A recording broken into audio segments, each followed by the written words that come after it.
Welcome to this shipper update. I'm Anthony Smith, lead economist here, and I'm alongside Donnie Gilbert. And we got some news to talk about. It's Friday, and Donnie, we got unemployment numbers. Besides, we also got Certified Lover Boy, and we got Donda earlier on Sunday. But music can wait. We have unemployment numbers. We have news to get to, and what we have here in this unemployment number is a downward movement. And so it's good news all around. Yeah, so we got a lot more people going back to work, and of course now we have this as we have the COVID virus ramping back up. Yet we're still getting more people going back into work, which is good because, here I was just talking with, Mike V the other day about, on a Saturday going to one of my favorite restaurants and they closed at 2:30 because they said they didn't have the staff. Yeah. So more people going back to work, that's good. That's right. And so, Donnie, the weird thing, not the weird thing, the strange thing, the unnecessary thing, the thing that we got to talk about in these unemployment numbers is the participation rate. So looking at the participation rate, we see that it was below or just right above 61%. When we're looking at the Great Recession that happened in 08-09, it kind of hovered, came down from 65%. That was a high then, but now it's not quite back to pre-pandemic levels. So that's going to be the big thing that we're going to have to also combat when we're looking at those unemployment numbers is that participation rate.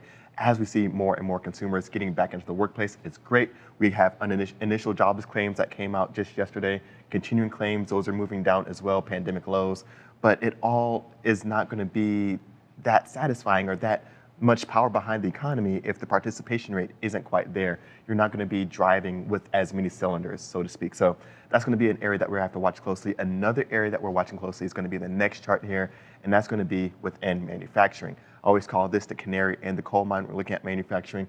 And in here, we have the ISM PMI, which is going to feed into, of course, flatbed and sometimes LTL. But LTL is being taken up by a lot of consumer goods right now. But looking at the Institute for Supply Management's ISM, it's really a thermometer. It's a barometer, I should say, for what's going on within manufacturing. And what we can see is that new orders are continuing to come in.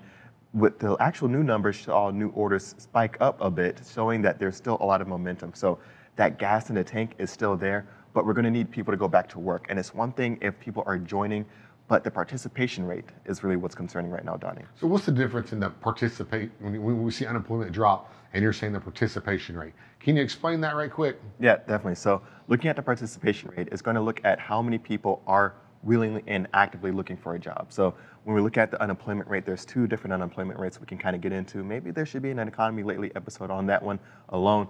But when we're looking at the unemployment rate, there's people actively looking for employment. If you're not actively looking, you're taking out of that count. And so looking at the unemployment rate is great. It gives you a good idea of what's going on, how consumers are really dealing with the job market, things like that. But the participation rate is not really where we want it to be. So we want it to be higher. Yeah, we need it to be higher. It's not at the pre-pandemic levels, and it's kind of stagnant.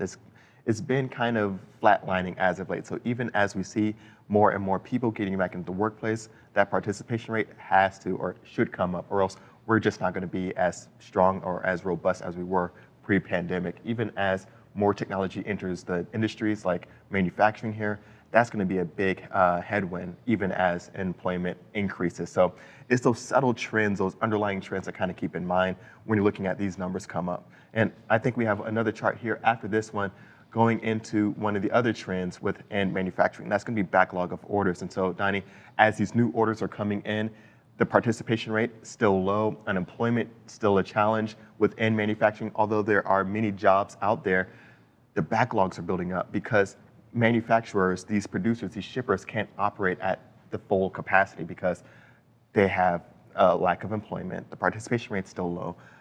They have a lack of resources with commodities still being slow coming out. Prices are still very much elevated. So there's a lot of good things happening, but there's still a lot of headwinds at play.